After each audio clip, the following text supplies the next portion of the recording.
For 5 days, they battle. For 5 days, the crowds cheer. For 5 days, the world watches. And when the dust settles, the champions emerge. A year has passed, and as the teams gather once more, the stakes have never been higher. The Dota community has made its voice heard, pushing the International to incredible new heights. 16 teams will battle for their piece of the largest prize pool in esports history, over $2.6 million. Who will emerge victorious? The battle begins.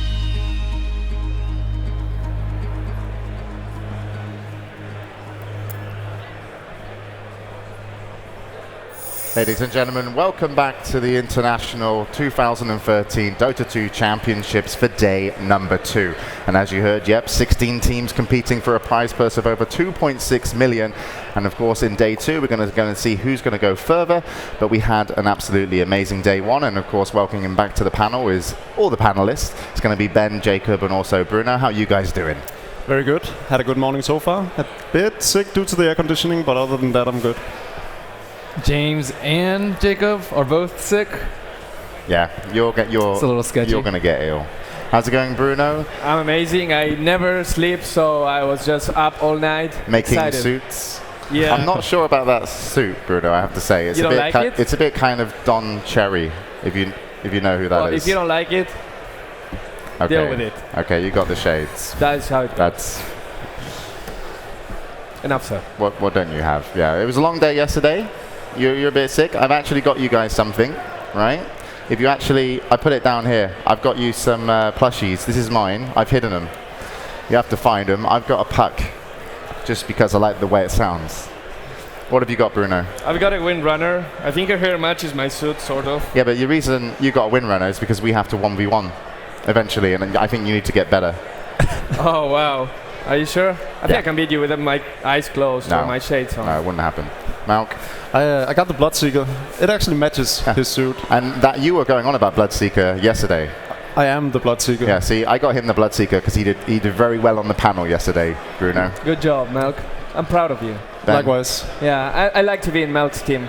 It's like Merlini's team and Malk's team. My team's the best.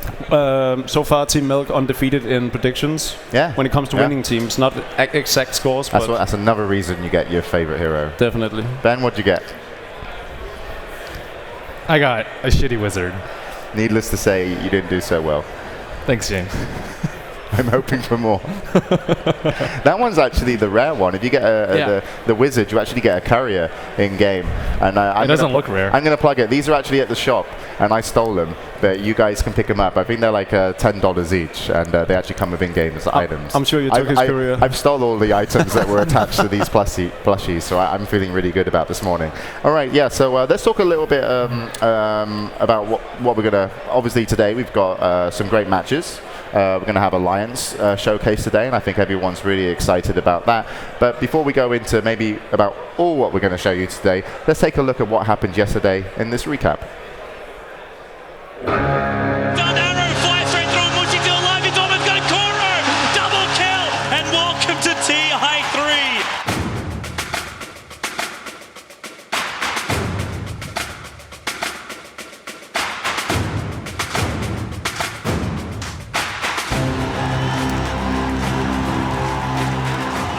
Orange, the Malaysians, bringing down Na'Vi, game number 1. To Rabbit and the silence. Na'Vi are into the winners bracket semi-final. Out of nowhere, Dignitas aren't going for the jugular. And it's a GG. Rattlesnake, the first team knocked out of the International 3 main event. Mouseforge just didn't have it in them in the end. LGDN knew exactly what they wanted to do, and they were ready. The crowd is wanting it. Lorna.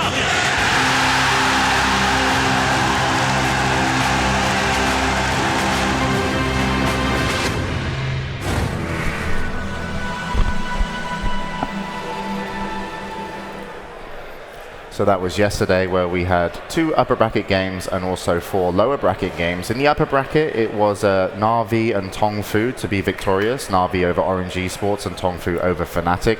And of course, the lower bracket as well, the 2 that remained were Orange and also Fnatic. So everybody who started in upper bracket yesterday are still in the tournament. Unfortunately, Team Dignitas, Rattlesnake, LGD International and mousesports weren't able to finish. Well, they finished their tournament yesterday, but weren't able to compete further in the tournament, but they still put out a great showing. All the matches yesterday were pretty good. What for you guys was the highlight or the storyline of yesterday? For me personally, I was very surprised and had great hopes for Orange after the game 1 against Na'Vi. They sort of dropped the ball in game 3, but I thought that series was sort of the best one. I was very impressed by Tongfu as well, especially after their first game against Fnatic, where they won in a convincing 22-minute game. So the upper bracket games were the best ones for me. Yeah, I had higher hopes for mousesports. I was hoping they would go a little bit further in the tournament. They dropped in round 1 versus LGD International, and then immediately after that, LGDN dropped out too. Those are teams I really like to see, but unfortunately, they didn't perform too well. Yeah, and Malk, have you got any interesting tidbits on Synderen's international performance? So Synderen has actually been at all the internationals thus far, all 3 of them, and he's finished 16th place each and every single time. But at least he qualified. At least he qualified, right? Still more man than I am. Okay, look at it on the other side. He's 2-4-2 in international qualifiers. That's true. He's true. Undefeated in the qualifiers. Undefeated in the international qualifiers. Yeah. That counts for something. I just need to start adjusting the prize money around, and Synderen will be good. Bruno, for you yesterday, what was the kind of storylines? I think there were no upsets. The guys that fell from the winners bracket won their loser brackets matches, so everyone gets there. Someone maybe was expecting one of the loser brackets team to get to where it counted, but it was actually those 4 teams who went away. So we hope that today that's not the case. I like to see the underdogs succeed sometimes.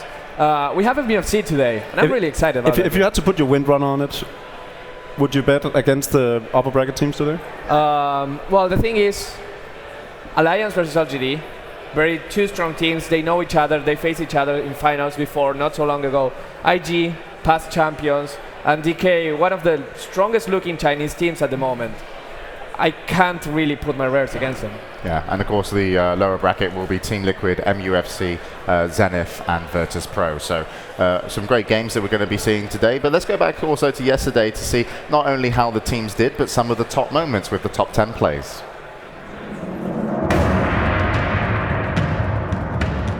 See No-Tail and Fly. They're going to run right into them. Sansheng sees No-Tail. There's going to be the left. Bringing him back. Nova from low ground. There's going to be 1 net. No-Tail's in trouble. Taking a lot of damage. Living armor. Not going to be good enough. Give him first blood. Sansheng draws first blood on No-Tail. Puck gets there. Now we're going to have Gyrocopter coming in to engage. Fly's in trouble. Fly making a run for it. That's going to make it 2-0. Still standing strong. Has the Satanic. BKB cooling down. He'll unload. He's not getting stunned up. Not just yet. There's a Carapace. Finally it's used. The Rats is alive, but they paid the price. They've lost 2 lanes. Paz. No. What? How is he alive? What? How is he alive? Oh my goodness. What a disgusting turn of events. And they see him send Schwartz on down the ground, and Drunkorn misses. Oh no, this is bad for Mouse. They need to back, and they need to back fast, because here comes Frex. Oh my God. He's caught 2. They're in trouble. Dropping fast. Here comes the cavalry. The backup's there. Synderen on the run. Black as well. Dragon Knight picking up Fonts on the backside. 3 dead. No coil. No way out. Engagement. You don't try to go back in, but here we go. There's the Infest out. We're going to see Moo in trouble. Roach still standing. Banana. Hexed out on top. In the meantime, the call down's going to reinitiate. Hand of God. Not enough to keep him alive. Hal now hit with the open wounds. Roach at about 1/5 health. And that's going to be another 2-for-2. Trading up, check that. Going to be 3-for-2 as Trixie tracks down the Bane. Sansheng now in some trouble as the body block from Trixie's Treants locked him down just long enough for Fnatic. Honey has had a passenger for a while. Here we go. We're going to jump on Hal. He's silenced out. BKB's there. Lasso trying to bail him out, and he's forced snapped away. Honey now reinitiated upon. Can they get him? Hand of God is not enough. Trixie has the Aegis popped away. And Era trying to retreat will be doing so right into a call down. And now No-Tail. Fog now scouting out the pit. Caught by Kabu. Is there a tether available? Tethering to AUI. There's your shotgun in your face, but Now the song comes. They've caught 3. It could be a bad fight. Call down not available. No mana for it. They're not going to have to slow. Fog, can he get out? He heads north. The chakra comes through. Massive damage. Absolutely ridiculous from Snake King. He fights 2. Now Icy, 3 dead. One's pushing in and hold the high ground. They throw down another water force. He's going to get caught. He's going to get picked. And he's going to go down. The gem goes on the sidelines. The Naga throws out the ultimate so Puppey can steal the gem and try and TB out under the cover of it too. He gets out. Now in the middle lane. And no, jump in, Dendy. KOXY, silent stop, no raw. The Meg charge did pop off, but Funnick in the back end. He already got Burrow Strike, but they get a double kill here. Triple kill in favor of all of Na'Vi. SD's on the run back, and Prophet didn't even bother to TP in. And Dendy, whoa, not your base. In he goes. Silence on net and reaches here for towers. Dendy, he does go down. To know where everyone's moving, so he'll see Nyx Assassin, he'll see Bushy, and he already just says hello to Net, and the arrow, it is just combining in. Net was able to move, Extinct actually took the Nightmare, now in we go, Ohio, he TP's in for it, they want Puppey with a stun, they should be able to get him, they're trying to hold him out, solo Sunstreak gets the first blood, Orange is up to stun, Net caught in the corner, Funnick, they're blocked in almost, they're able to get revenge, 1 for 1, the ball, but Funnick, he's locked in the corner of the G-line, Mushy is in here, Koro, Mushy, stunned arrow, flies straight through him, Mushy still alive, he's almost got it, Koro, double kill! Roche is down. No relocate yet. Are they coming in? There's your song. Snake King fighting the solo kill, but might be in trouble. He's got a Timber Chain. Where's he going to throw it? The song's about to end. Wait, relocate. Into the fight they come. Here's Fog. Song was stolen. And they're backing off.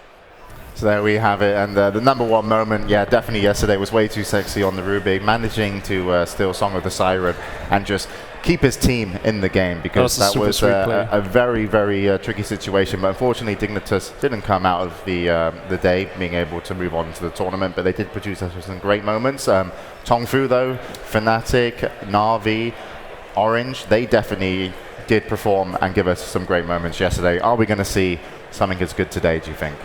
I think we might potentially see even better games. I think the skill level of these teams we're going to see today is so evenly matched that I cannot predict a winner of these games. I'm personally looking forward to both winner brackets matches. I was talking to the guys from, actually to S4 from Alliance. You know, they had to choose between facing LGD China or Fnatic. And they were saying, no, we want to fight LGD China because we have to beat these guys. We have to be strong, and it's not that we are scared of anyone else. Just we want to make a stand and prove something just at the beginning of the playoffs. And regarding IG and DK, I was asking random people in the venue, and 50% of them tell me IG is going to win because they're the past international champions. Half of them say, no, DK is the strongest team. So I have no idea, but it's going to be amazing to see which one comes on top. Yeah, and go on, Ben. Sorry. I mean, LGD was technically 4th in their group. They almost could drop down to the losers bracket, but they really pulled through on the last day and beat out Dignitas in the tiebreaker to secure their winner bracket slot. So, I mean, technically speaking, if you're just looking at the prelim stage, they are the weaker team, but traditionally, LGD China has looked much stronger than Fnatic. Yeah, and we'll talk a little bit more about the games coming up today as we will go to the brackets. But before we do that, Casey has found some of our community members by the names of Pyrian Flax and Zoe Geschwind. God help her. Really? That bad already? I want to ask first, Bruno, are you going to keep the sunglasses on all day? No, just for the first segment. Oh, man, I was hoping you'd keep them on. Yeah, Period and Zoe, you're here. And before we get into some of the nitty-gritty, tell folks what you've been doing the last 24 hours or so. Hi. Hi, what's going on? Did you have something to say? We're excited for today's matches. Yeah. Woo! I like the energy. Okay, so last 24 hours, what did you see? You've been going around backstage and seeing all the action. Talk about it. We've been doing so many things, really. We've been running around talking to the audience. We've been talking to the players, managers, any known face and unknown face, really. We've been soaking up the atmosphere. We've been watching the games, which were amazing. So, yeah, we've been enjoying ourselves, really. So we were talking earlier, and you guys got to watch it on the stream last year. Tell me about the difference between watching it last year and actually being here this year. Well, I'm wearing makeup this year. Like, there's a big difference. When I watch it at home, I can just wear my underpants and kind of relax, but now I've got to sort of be on the ball. And it's great. I mean, the atmosphere is fantastic. See all the Dota fans here. It's amazing. Thank you for wearing pants. We do appreciate it. No problem. Anytime. And you were telling me in the hotel that you're staying in, you're actually able to see some of the players. So give us the scoop. What are you seeing in the mornings? A lot of laundry. Like, they have to bag it all up And I actually have a picture I'm going to post on Twitter when I get back of the 5 teams on day 1 that did not use the laundry bags. I don't know what they were doing with all their laundry, but there's all these heaps of clothes and everything, and we're coming down for breakfast first thing in the morning, and there's all the Asian teams are ready, they're dressed, then all the Western teams come in like hungover like this, so yeah. But the Western teams come in 5 minutes before the shuttle leaves, basically, whereas the Asians already been there for like an hour or 2 at least, so cultural differences, I don't know. Can we talk about your earrings? You made these yourself. Yes, I've did a lot actually. I mean, going into an event, you know, you always got to be prepared for whatever. So I just decided to sit down and not sleep during the nights, and make myself Dota earrings, which have been taken on great. Some people were already asking if they can buy them somewhere. So. Can they? Are you selling them? Not yet. Oh, come on, you have to. All right, yeah, okay, I'm totally selling them. So come up to me. I have like 30 different pairs here. Perfect. Yeah, we got from Yule Scepter to the Rapier to Blink Daggers, got them all here, so. And we're standing in front of a very important shop here, and just so that you know, you have to fill out these forms first, and then you get in line. And I want to point out that there is still a line, even though most people have already filed into the hall, there's still a little bit of a line behind us. But Perion, you cleaned up really well this morning. Thank you. Oh, you mean? No, I'm sorry, not this. No. Sorry, yeah. And no, I bought a lot of stuff. Some stuff for my friends. A lot of stuff for myself. I managed to get the Wizard. Check it out. If you get him, you get a sweet code. I think it's for a cool courier. And yeah, I got lucky. Anything that you're looking forward to today the most out of everything that we're about to see? Oh yeah, I'm really gonna look forward to the upper bracket matches. I mean, the Alliance game definitely gonna be very interesting. And since I'm one of the people who are rooting for DK, I can't wait to see the DK game either. And basically also talking to the guys again here in the audience, already that early in the morning. I have no idea what time it is, but for me it still feels early in the morning. People are already so energetic and smiley and happy and coming up to us and swamping us. So I really look forward for the whole day, really. Thank you for chatting with us. Best of luck the rest of the day. I might be tagging along to learn a few more things. And James, you're standing by. Hope you guys are doing well. We're going to send it back over to you. We're doing great, Casey, and thank